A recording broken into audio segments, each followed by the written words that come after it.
Hello and welcome to Hardcast, and join us on the adventures of Bloodsquirt and all associated toys and playsets. I'm Humphrey Erm. And I am Christian Claus. Lifeline.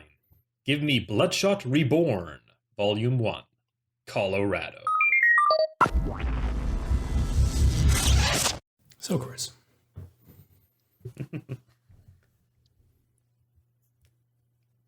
Darn it. Just, I was going to say something different just because of that, but I just naturally was going to say so, Chris.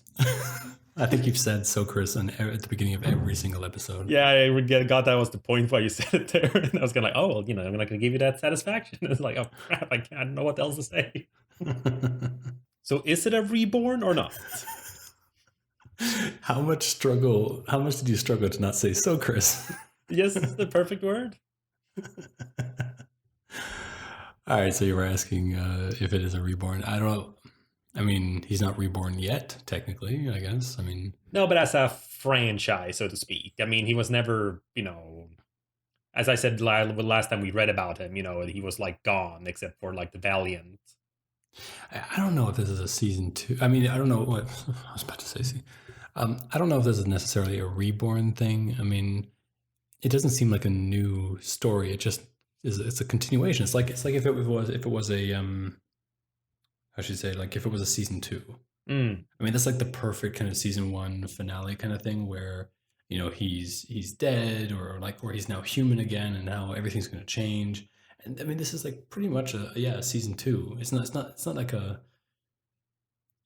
there's no rebirth here. It's just him season 2. All right, kind of like a revamp, like kind of like, okay, I see we had some issues with season 1. People didn't like this character, or no, I think it's more these things happening. Let's try to go at it from a different angle. I don't know. I think it's more like one of those things where it's kind of like with Arrow when it got into like its season 2 or whatever. It was different, but because like what happened at the end of season 1, I can't even remember. But it felt like it was this fight with Merlin. Yeah, but do you remember how like there was always so much stuff changing?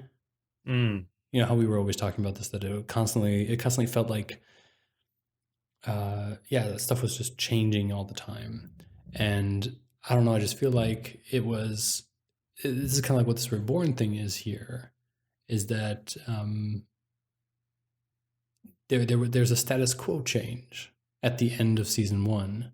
And now season 2 comes around, and now we're going to be like, okay, it's all the same characters that you like, or in this case, character, but we're going to bring him on a different path. Now it's more like, okay, he lost all this stuff, but it kind of feels cheap because he's technically going back to be Bloodshot anyway. I mean, I guess that's why they call it Reborn.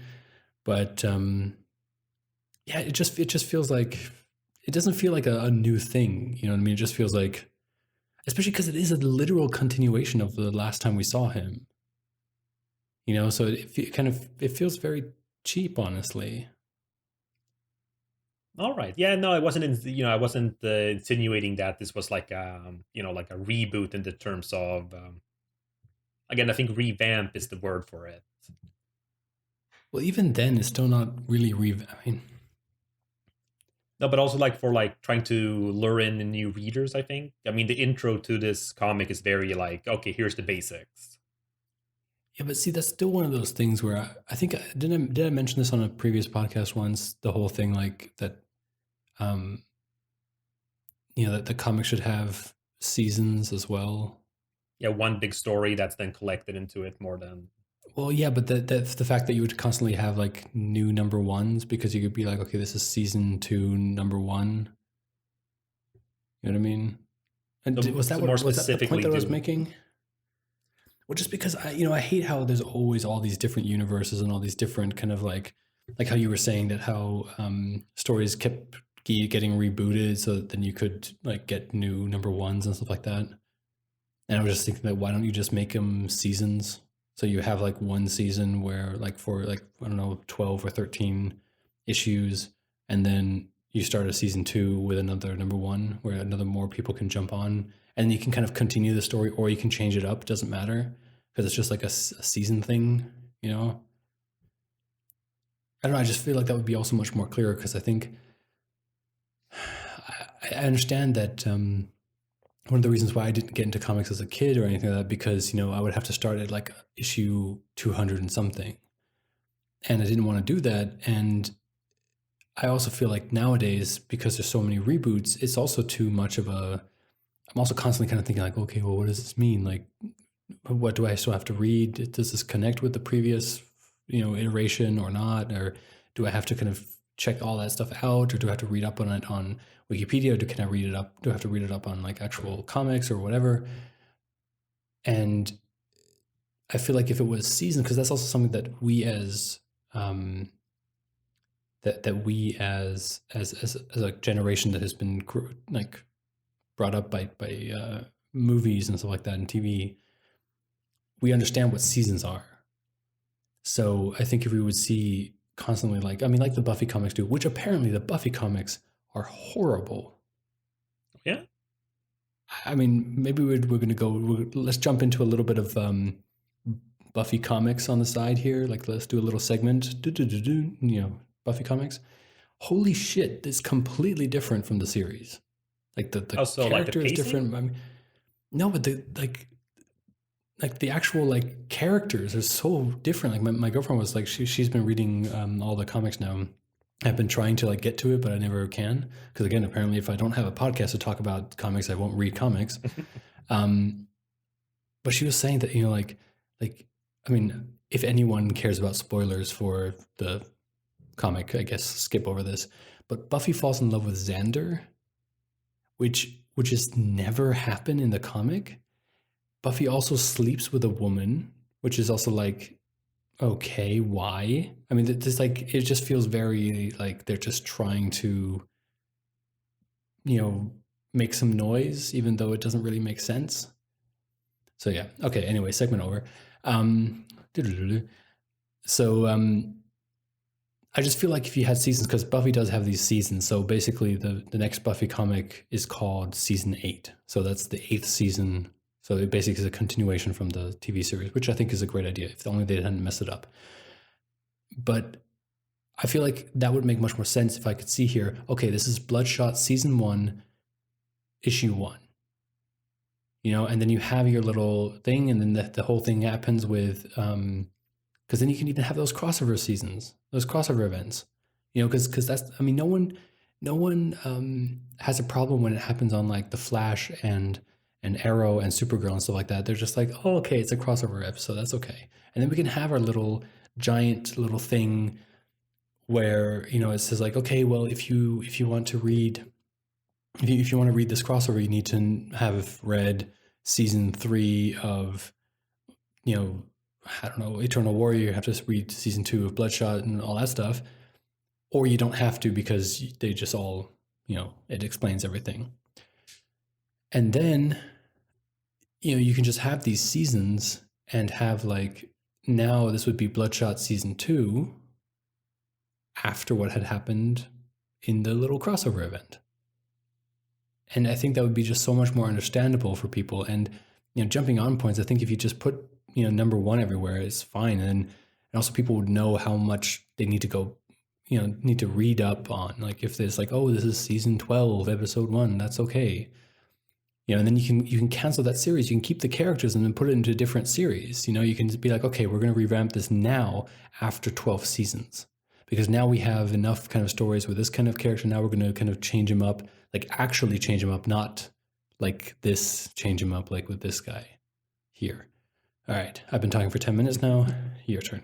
I was going to mention as well that I think this is a record for an episode to start talking about anything other than Valiant. I checked and we were like 3 minutes in and we stuck talking about Arrow. Okay. Again, yes, Then we started talking about Buffy and I mean, I don't know. I feel you didn't start. I feel it's a very. I like the more. I guess you could say kind of slower pace of this. Yeah, that was. And also nice, kind of like a little bit more grounded. Like here, it's a lot. Like with the first series, it was a lot more about fantastic things in a fantastic world. Yeah. Okay, we got him, super soldier, but he's fighting against like you know, the evil organization that also has like super soldiers and similar things. But here it's like, okay, here we have a super soldier with all these powers. And sure, he's fighting against people who have his same powers, but it's treated a lot more like the stakes feel stronger here, even though they are technically a bit smaller. Like it doesn't really feel like you're not really getting this whole feeling of, oh no, you know, it's going to take over the whole world, or it's okay. I don't know, maybe It it's me doesn't. being desensitized to like mass shootings in the US. But here's kind of like, oh yeah, well, it's just some mass shootings. Like again, you know, terrible, but I don't know, just the way it's set up here, it feels like, yeah, this is, you know, more of a smaller scale thing going on here. But I find it a lot more approachable, the story. Like I really kind of just want to see more of like, okay, well, let's see how he fixes this. So like, cause again, it's just nicer, and the grittiness feels a lot more suitable here. Like here, when the violence happens, it just feels a lot more. I'm gonna say believable, but I don't know. It affects me more. I'm much more like, ooh, you know, that was pretty violent, or like, ooh, that, you know, that was dramatic. Well, yeah, because it has to do with, you know, the scale or the, you know, the way that the characters are reacting too. I mean, that's just storytelling right there. So exactly. I mean, it's a difference if you just saw your characters slaughter like 100 people, like they did in that one island at one time when they were under mind control and stuff like that, or not under mind control, but the whole mind control thing. Oh yeah, the Unity thing with the when they Right, escape. Yeah. right. I mean, that's one thing. But then if you talk about like, okay, these are, you know, innocent people dying, and, you know, yeah, it does feel more realistic. I mean, also the reaction feels a lot more realistic, and I don't know if they were they doing that whole thing with the movie theater massacre, that, or the, I guess we would call it a massacre, that happened on the Oh, the Dark Knight Batman. Rises. Yeah. I can't remember when that was. When did that movie come out? Because this is from I can't 2015, the remember. comic. When did Dark Knight come out? Well, Dark Knight, the first one. Well, the Dark Knight came out 2008. I remember. Oh God. Oh When did God, the it's Dark almost Knight 10 come out? years. Oh God.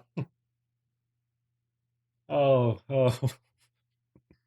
Sorry. I guess it's for some reason every so often the last few weeks I've gotten reminders of how old I am. And it's just each time it just hits me like, oh God, it's been so long since When this did the thing. Dark Knight Rises come out? You're asking me? Nope, I'm asking Siri. The Dark Knight Rises was published July 26, 2012. That was 2012, so it did happen already. Oh then probably specifically referenced there. Or yes, you know, to quote So like what things BoJack have you Horseman, been, you know, yes, there are more and more locations that you can't have gunfights anymore in movies. right? Is so what all have you been hearing about that you're getting older? 27 now, huh? So yep. No, it's just it's just the thing, because a lot of things, yes, feels like, oh, just a couple of years ago. And a couple of years ago, I think, can maybe at most be 5 years. I mean, I know it shouldn't be, it should be 2 years, but that's what I kind of mean when I say it. But then it's like, oh God, it's almost 10 years now. It's like, no, but this is like a modern classic. This only came out like a Right. little while ago. If you think about that, 10 years ago, you and I met. Damn. Oh yeah, we got a 10-year anniversary. Yeah, we had our 10-year anniversary this year. Oh yeah, and you totally forgot about it. No, I'm joking. Well, you know, I am Actually, the man in the relationship. Yeah. Yeah. Anyway, so back to Bloodshot. Yes. Yes. So, no, So but I mean, yeah, again, it does feel more realistic in this sense, and I kind of like that. It felt more like the the goals were more kind of, they felt more attainable, like from my perspective as well. Like they felt more, as you said, realistic. You know, it was something where I could be like, okay, so I understand that there are these many people dying because of something that he's done. He's now actually powerless to stop them. You know, I mean, obviously he's getting stronger and stronger, which again, it just looks like it's interesting. When he's weaker, the whole fight also felt more interesting because then when he was able to start regenerating a little bit again, and he was feeling more like started getting more nanites in him, it started to get more boring because he started to become more OP. I would have loved to see how he could solve getting into the police precinct without having his little shape-shifting thing going on. Did you remember he had that now? Well, I remember it, yeah. But, it's just one of those things where, like, he was even talking about it, and he's like, oh, this would be so easy, if I had my little thing. And then he just has it, and it's just like, come on, like, either, like, I was thinking, like, okay, well, at least have it like, fail, like, halfway through or something like that, because the nanites aren't strong enough to hold it. But it's like, oh, nope, yeah, and then, well, it kind of. I mean, he had to, like, what's called, put that guy to sleep and stuff. Yeah, but still, I mean, it didn't...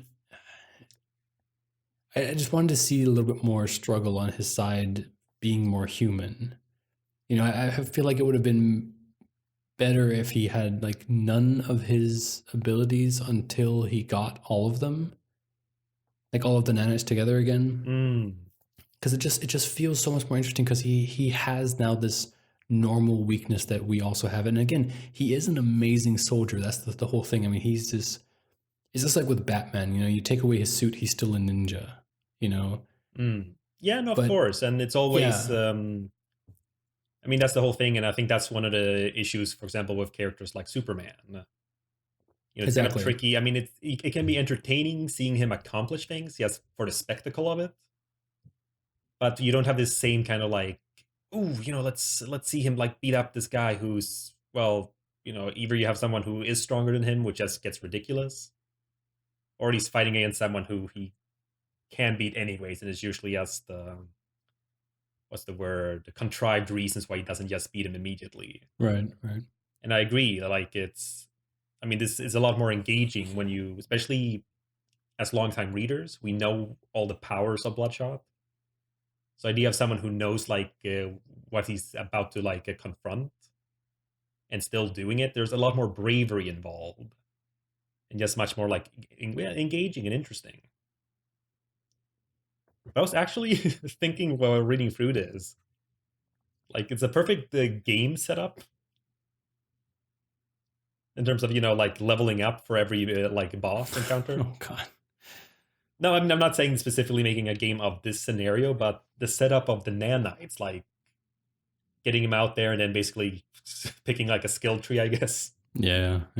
It's just like within the context of the world, like it would work. Of course, not like for unless you want to switch it up a bit, but it wouldn't work for like an entire game because unless you split up into like 20 people with the powers, then it'd be a bit too much, I guess. Yeah, but speaking of like OP, I mean, I'm really looking forward to watching some One Punch Man. Oh yeah, on that anime, that German anime streaming. Yeah, the anime on demand. I just realized that the German Crunchyroll is not that great. It doesn't have any of the good stuff on there. The one thing that I really wanted to watch was that My Hero Academia, and now I found that they have that on My Anime, or what is it called? Anime on Demand. So, and I saw that they have One Punch Man on there too, so I'm going to be binging that then. Yay. After I finish My Hero Academia. And apparently that's like using a power like Superman's power like well in storytelling. That's what I've heard, and that's what I'm kind of interested in seeing what it's like. Well, it discusses the whole idea of having a literal like invincible hero. Right. But either way, back to the actual Valiant. Yes. I'm just looking at the last page of the first issue there, and I don't know, just something. It reminds me a bit like with the Punisher and other heroes and such. I just love it. Like, okay, let's do this, but first branding. He paints the red circle on his chest. Mm-hmm. Yeah. I don't know. Like, of course, it's part of the design. I do want it to have it, but just something when the superhero character is fashion conscious.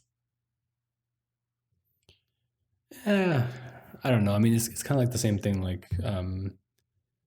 when like in Captain America, the Winter Soldier one, when he says if you're gonna fight in a battle, you're gonna have to wear a uniform. Mm. And then he comes in with his, uniform thing, or the Stanley cameo comes. Yeah, but even there's at least some kind of tactical use for it. I'm sure it's like protective in some ways, and maybe helps him as like mobility. Like in this case here, it's like, if anything, it'll make it harder for him because now people are, hey, does that guy have like red circle like all those mass killers? Yeah, but I think that's the whole idea, is that, he's representing Bloodshot, like the actual Bloodshot. I mean, it's all about, it is a symbol thing. I mean, it's a metaphor, basically. I mean, he's coming in there saying like, no, look, I am here and I'm going to be representing the proper Bloodshot. And that's why I'm wearing this. I'm not going to be just some random person who's coming in, defeating all these people. No, I'm going to represent something as well. And that's what he's doing there. Not, Won't real not like, Bloodshots please stand up? Please stand up. Who's that by? Eminem. Okay. Slim Shady. Good. Which one? Hmm? Which one? Slim Shady or Eminem? So isn't that the same guy? Is it? I don't know. So I just know that the tune, and I felt like, well, it's kind of like Spartacus, but Slim Shady instead, and in this case, Bloodshot. Okay. Moving on. So, well, here's a more like specific thing. Thoughts on Bloodsquirt? I hate him. All right. Moving on. No, I mean, I don't know, like me personally, I get the point of him. It's similar. He's taking a similar role to those children from the first like series. Like the children talking to him. But I don't know, it feels just like it's trying to be more clever than it is. Yeah. Like it kind of feels like it's trying to jab at like modern cartoons and commercialism within that. But I don't know, it just doesn't really feel, what would the word be? Not genuine, but because it's obviously not genuine. But I don't know, it feels like they're making a point that's not really there or something.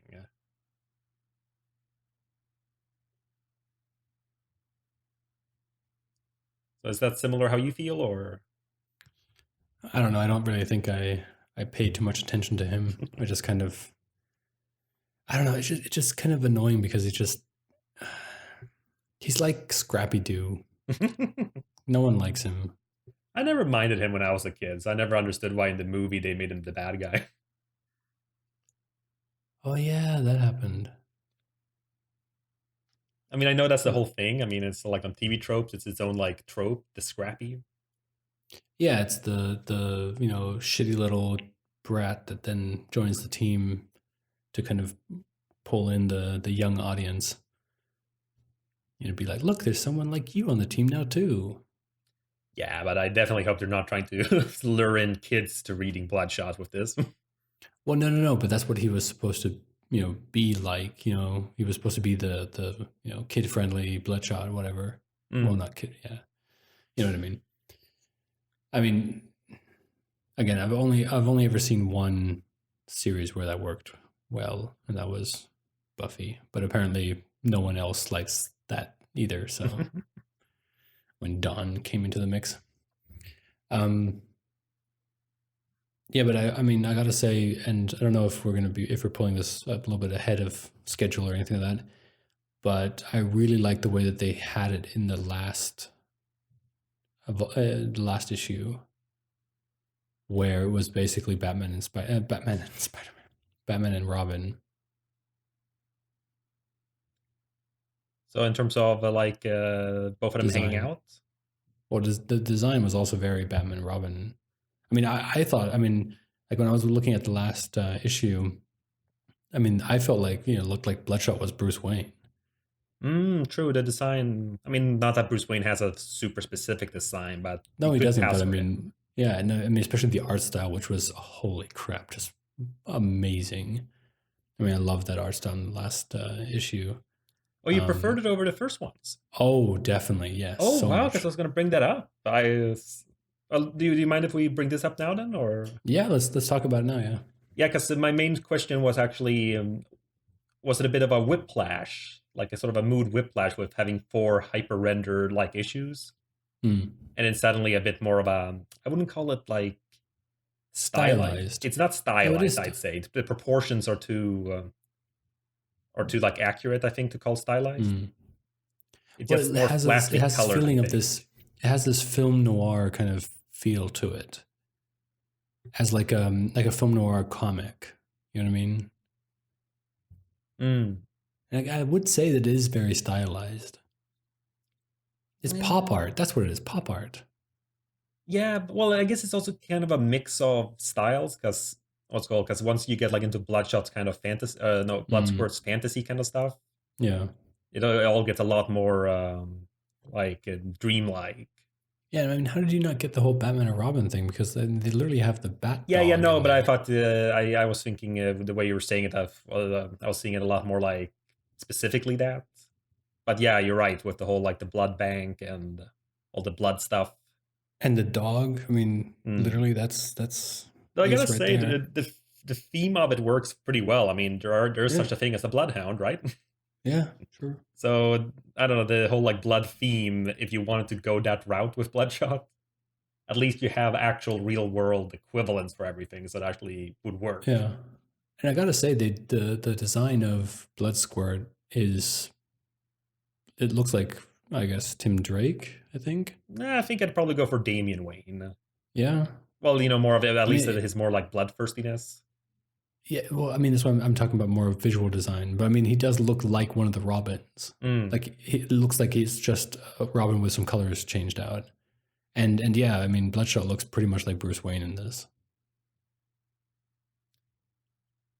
But yeah, I love this art style. I mean, because it was just so, because this is kind of the stuff that I want to see in comics. I mean, obviously, this the hyper realistic render stuff that was before is nice. It looks good, but there's just so much. There's something else in this kind of art, and I just feel so much. It just feels so much better reading it like this and having this nice art style to look at. Because I feel like the other stuff, while it's really like crazy how it's so well rendered, um, it does. I don't know. It just. I don't want to say that it gets boring, but that's kind of what it feels like to me. It's kind of like, oh, this is just the typical comic art style now, and then to Oh, see I wouldn't something say like, typical. well, no, not okay. But I know what With you mean. It's a bit more. yeah, I don't know. I just feel it works really well because you can tell they're going for a much grittier route, mm, which is kind of funny considering he was already a super soldier killer with a lot of body counts of a high body count. But the art style here, like, I mean, the artist, what was it now? Miko Suwayan? Like, especially looking at the digital exclusives. By the way, we're reading these issue by issue. I bought these as they were coming out the first time. So we don't have them as one volume this time around. But seeing, like, his pages, like the pencils, mm, oh, I'm like, I don't know, like, it's the artist in me. I just get like, oh, God, look at that. mm. Because again, it's not just it's one thing about rendering well, but the fact is that they're well composed as well. Well, yeah. So I don't know. For me, reading issue 5, then again, not that issue 5 is drawn badly, but I just felt kind of like I was kind of it'd be kind of like reading Rye, Mm-hmm.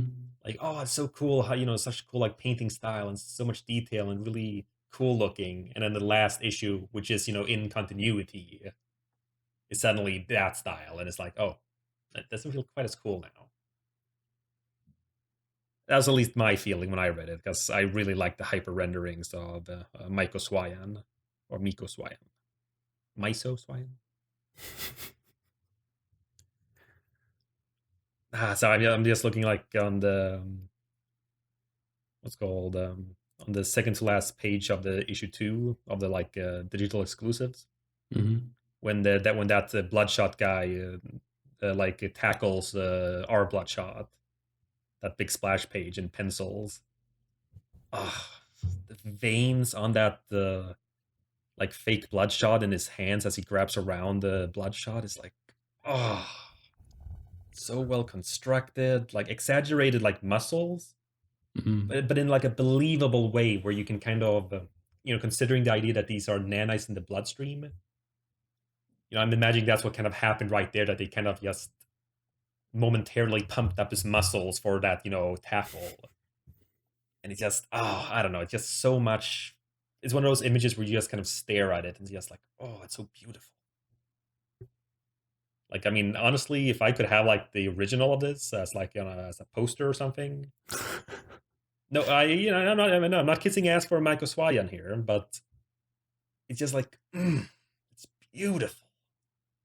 Okay. And again, issue 5 is fine, but yes, not. It's I guess not like. I didn't get any of that after having read all of these. All right then. Weird artist person. I actually had to also double check when I was figuring out, since I didn't have it as a volume, I had to like double check looking at the volume on Comixology to see which issues were collected. Because I was kind of like, really, issue 5? Because it's so different. Yeah. Because I don't know, I'm sure you didn't read the previews for issue 6, I guess it would be. No. So, but you saw something about like some with them in a diner or something. Yeah, I saw that. Yeah. Yeah, but that's a different artist there who seems to kind of be like a simpler version of the like hyper render. Like it's kind of like proportionately there, but it's not quite as what's called cross hatching and all that. But okay. I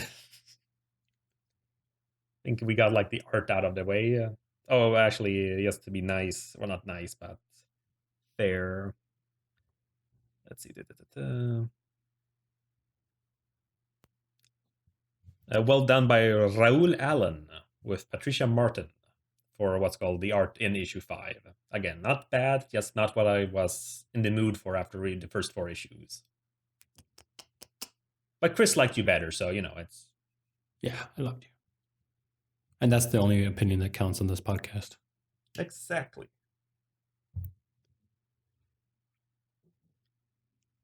So, but actually, speaking of which, then on the last issue here, what do you feel pacing-wise with this volume?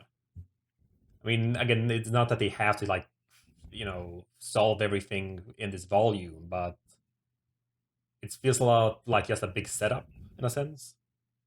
Are you looking forward to the next volume to see like how this like turns out? Like, does he still hang out with Magic? Will he get all the nanites back? Yeah, or will it be like pushed back further? Like, would you see more of this, or do you want something newer after this? I don't know how to describe it. No, I want to see what happens here. I mean, I'm looking forward to seeing what happens with Magic, and I mean, he did mention. I mean, again, this is one of those.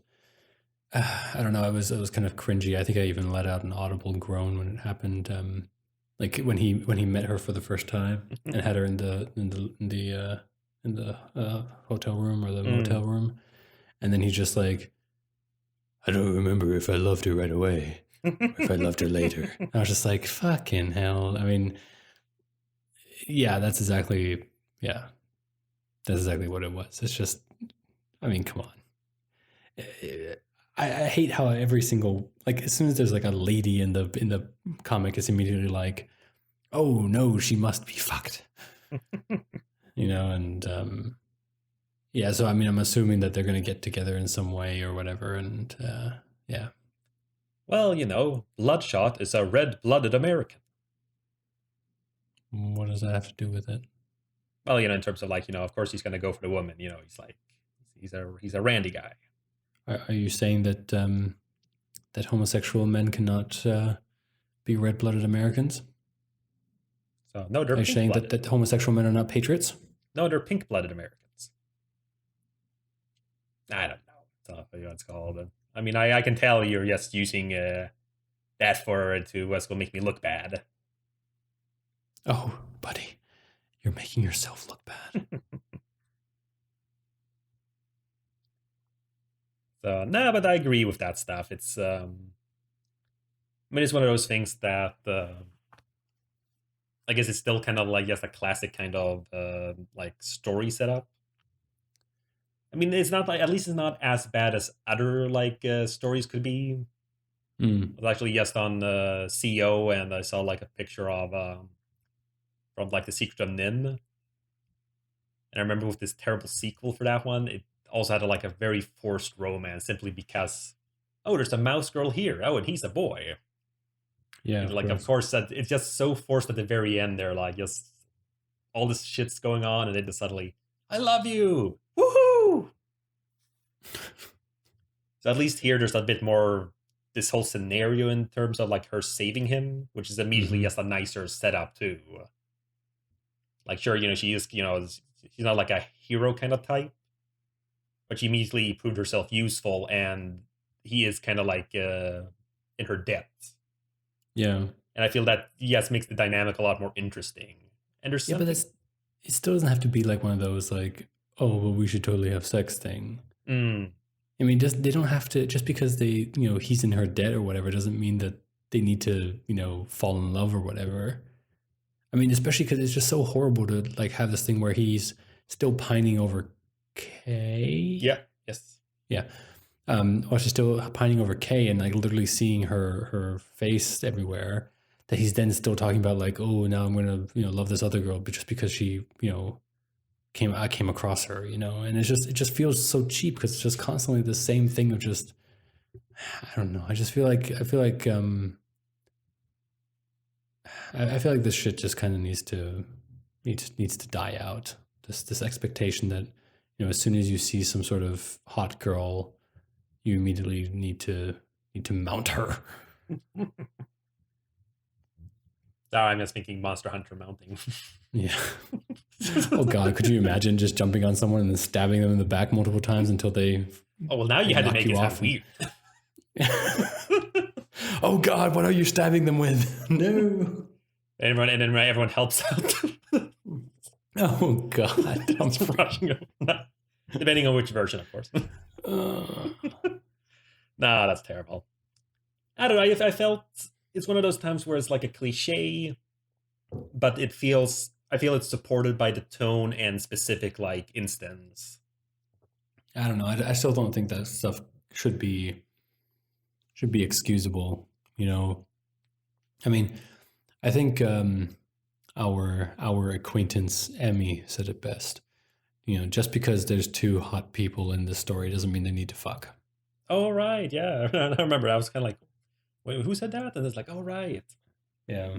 So at one of these things that Humphrey and I went to pitch one of our TV shows, we met this girl who was also pitching a TV show. And when some of the judges were telling her that, oh, it would be nice to see that the two main characters get together in the end or something like that, she completely flipped out.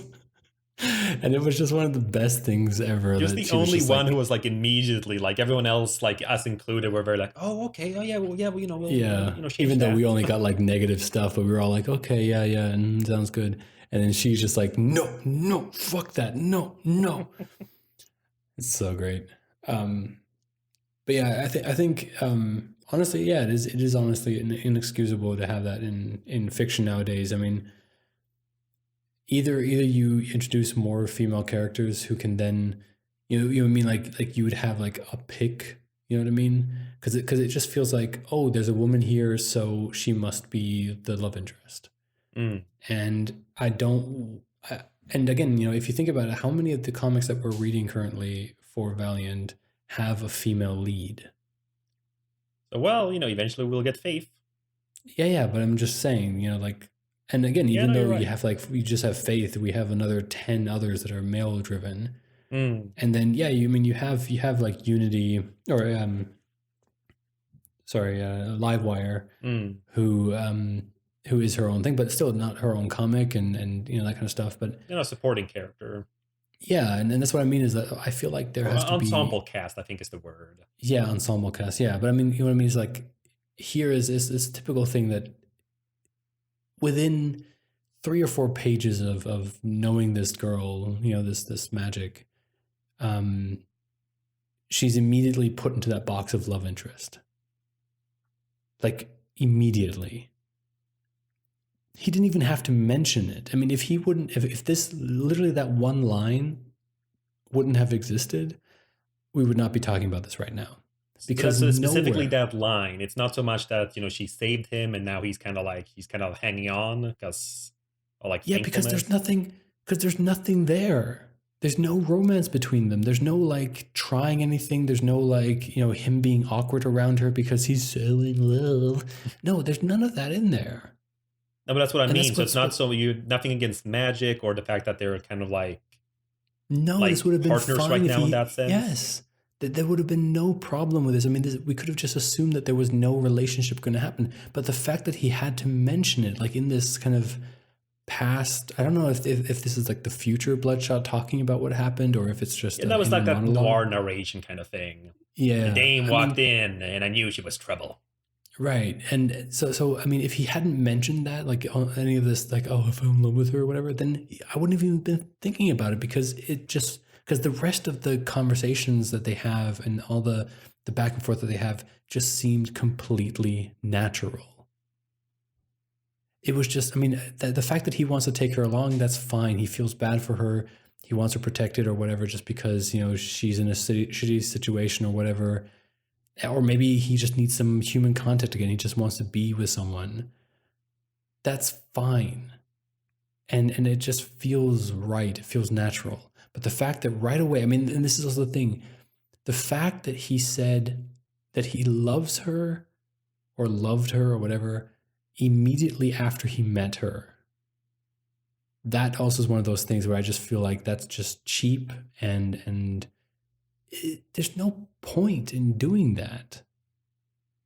I mean, if you want to, you can watch a relationship maybe develop over time or something like that, but that's fine. But I just feel like with this, just like, oh, here's the woman, I need to love her. And that's what we're going to, now we've boxed her in already before you even get to know her as a person, before you even get to see if she and I even work on that kind of level. So you don't even have an opinion. You, the reader, don't even have an opinion yet if these two would be a good couple or not, if they're, like at all interested in each other. I mean, as far as we know, they could just be him, just like a one-sided relationship thing going on right now, that he's just like looking at her like, oh, she's hot, I love her. And we don't know. And I just feel like it's so that line could have just been cut out immediately. I mean, if it was important that Bloodshot and Magic got together in the end, like later, that's fine. I mean, if the dynamic between them is fine and it feels natural that they get together or whatever, that's great. But the fact that he said it right away at the beginning before we even got to know her, that feels creepy and annoying and tropish and just stupid. Honestly, yeah, no, I mean, I was looking up because I thought when you said that it was like, yes, that she shot the guy. It was not until the last page of issue 4. Yeah. And I do agree that one, like if you were to remove that one like caption there in the first panel, it would flow same, like it would flow without that intention, so to speak.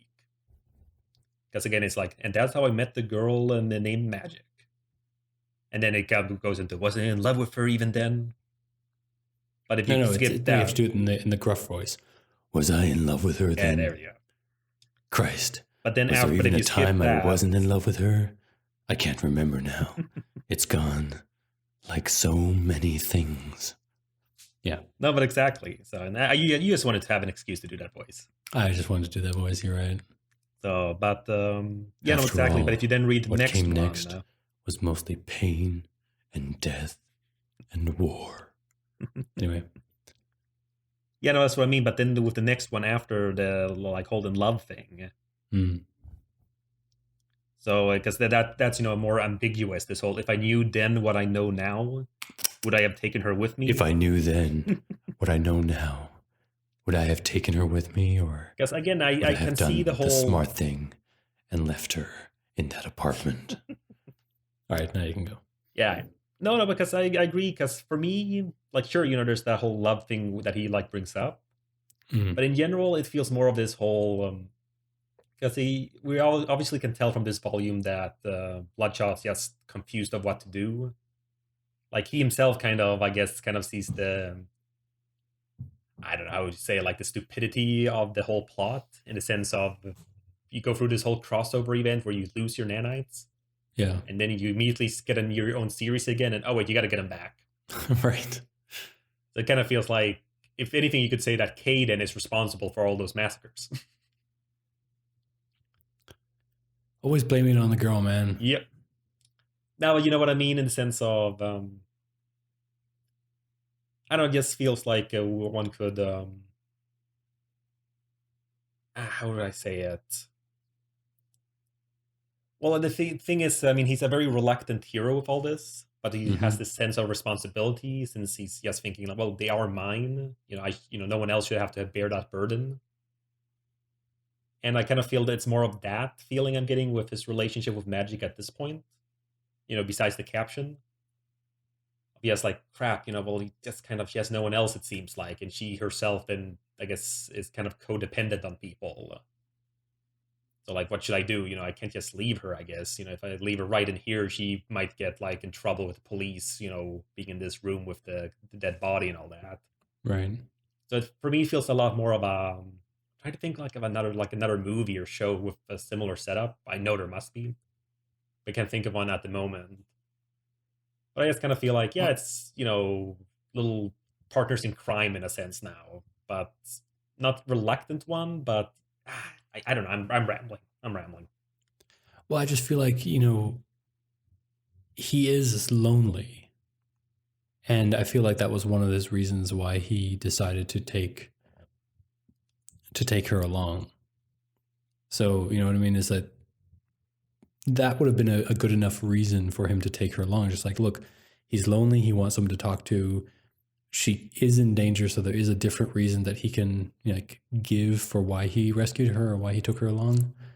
And yeah, I mean, you can see at the end of volume 5 or issue 5 that he does have a point. He is like he is, he has decided to basically kill Kay and Bloodsquirt in order to stay with this real woman. And it's like, it is one of those things where that's development that he has there. And I think that is important for the story. That he's not like snapping back to reality, and he's trying to be, his own man right now. And I think it's a good story. And I think my only problem again with that was that whole love thing at the beginning. That, well, it's not in the beginning. That's the thing. It's at the very... Or, you don't mean like page count. You mean in terms of the meeting. Yeah, in terms of the meeting, that we just got to know her, and then it's like, okay, time to love her. I don't know. I mean, that's why that's why the things like I'm gonna talk about maybe My Hero Academia right now because that's like fresh in my mind. No, but I mean, there's that one.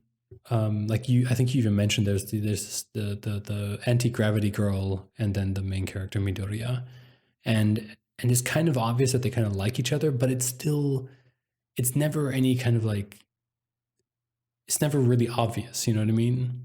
Or sorry, it is obvious, but they don't mention it. They're never like, oh, he's so hot, and oh, she's so cute, and oh, I really want to be with him and stuff like that. They're just being good friends at the moment. They're just liking each other as friends. They don't, I mean, yeah, sure, there's a little awkward glance every now and again where you kind of see that they kind of do like each other more.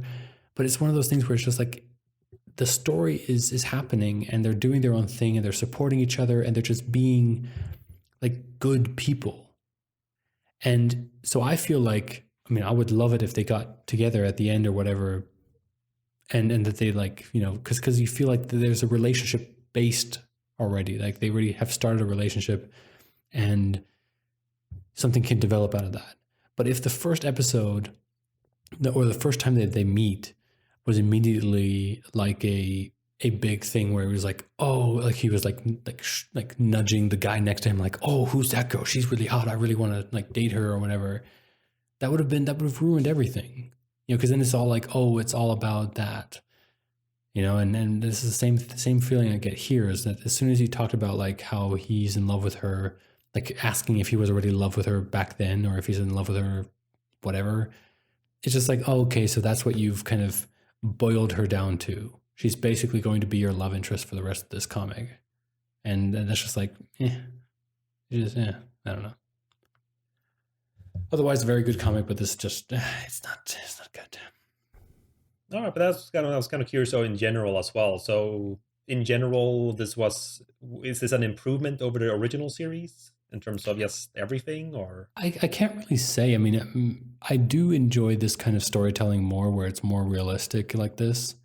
Because I don't really like all that whole huge, like the planet is about to be destroyed, and now we need to save it by just defeating this huge world-eating monster or something like that.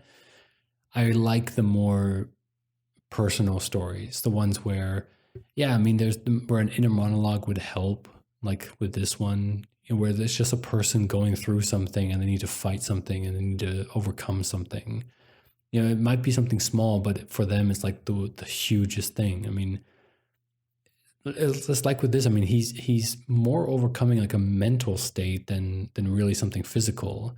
I mean, he is doing some physical stuff, but most of the time, he's just like thinking about, should I save these people, and what does it mean about me? Because he's basically being drawn by these nanites, and he doesn't want to lose the control that he now has.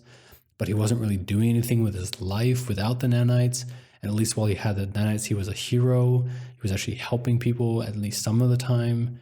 And that's an interesting thing to talk about and to how do you call it, like develop or explore. That's something that's really interesting to explore. And that's why I feel something like this is much more compelling than, something where, I mean, obviously it's cool to watch the crossover where the Eternal Warrior has to fight the immortal enemy and all his buddies are helping. That's fun. But this is more interesting. And I think, Yeah, no, but I guess it's just a matter of like balance in terms of like, and switching it up here and there. So like having this as a sequel to The Valiant, it definitely changes it up enough. So I think that it's just a refreshing take on what we've been used to.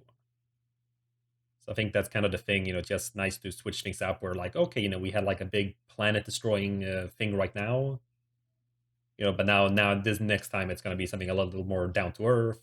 And then maybe once we've gotten used to that, maybe we'll have something else pop up that's a little more dangerous. So, but I think you're absolutely right in terms of like it being more engaging when it's a bit more. It's not that it's small scale, but it's just that. Well, it's like we were talking about earlier too. Like the stakes feel more attainable and are more engaging at this moment. Yeah, exactly.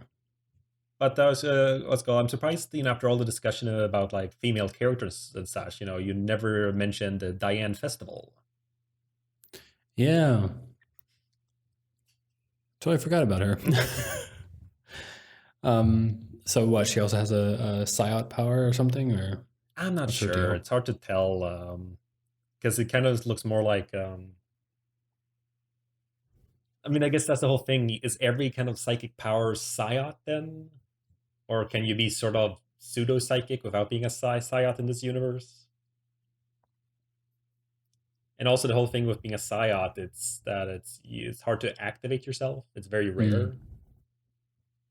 I don't know. It's hard to tell, or if she's just like super smart. Or is that traumatic event that triggered it? Oh, true. Yeah, that could. Yeah, true. That's one of the reasons for it. So, but I don't know. But I liked her. I mean, I like those her and what's his name, Director Cole. I don't know. It's just something fun with like it's the kind of buddy cop thing. Yeah. So you got the by the books cop, and then you got the eager young recruit. Looky here, little kid. I'm not going to work with no kid. See? Exactly. I think he even says that. Well, sort of. And what are you anyway? Like 12 years old? But I don't know. And it's always so funny. What was he, 27? And I was like, oh god, no, 23. Yeah. Like, oh god, what am I doing with my life? So now I don't know. Just I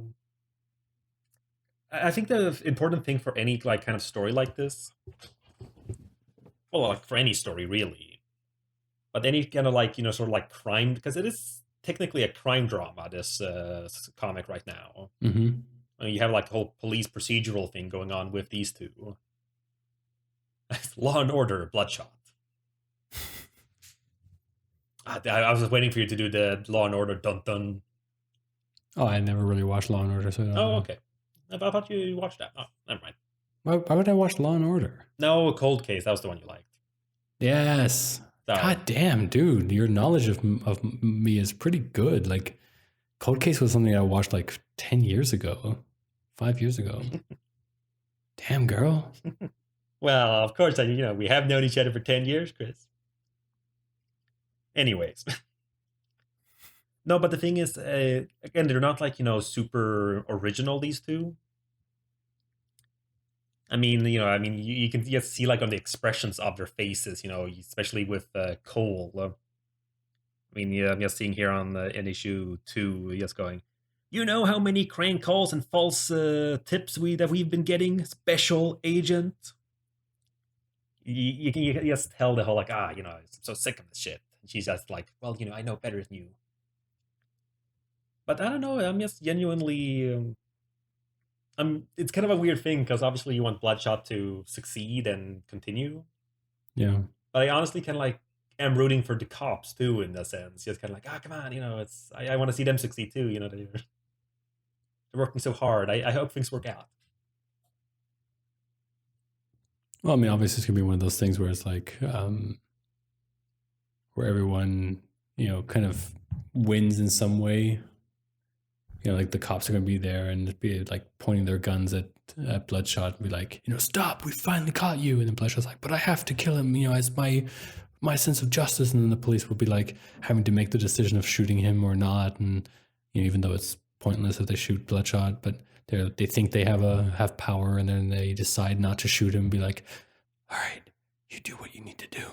And then he does it, and then everyone's happy and everyone feels like they won. And then the cops will be like, but I'll get you next time, Bloodshot. And that's how that works. Yeah, a little Lupin deferred kind of thing. Mm-hmm. They're usually pretty good with having there be like another criminal involved that's technically worse. And then like the what's called Zenigata gets to like capture them, but he still gets to miss out on Lupin. I'm just kind of going through here and stuff, and I'm on issue 4 now. Mm-hmm. And I just really love near the end there after they come into like the apartment where he met Magic. And I just really like what's called Doyle's or Hoyt Doyle, I guess she's calling him Hoyt. Hoyt. I actually thought, sorry, there's that one scene when they're in the movie theater and one of the police officers turns around and looks at what's her name? Diane Festival. Festival, yeah.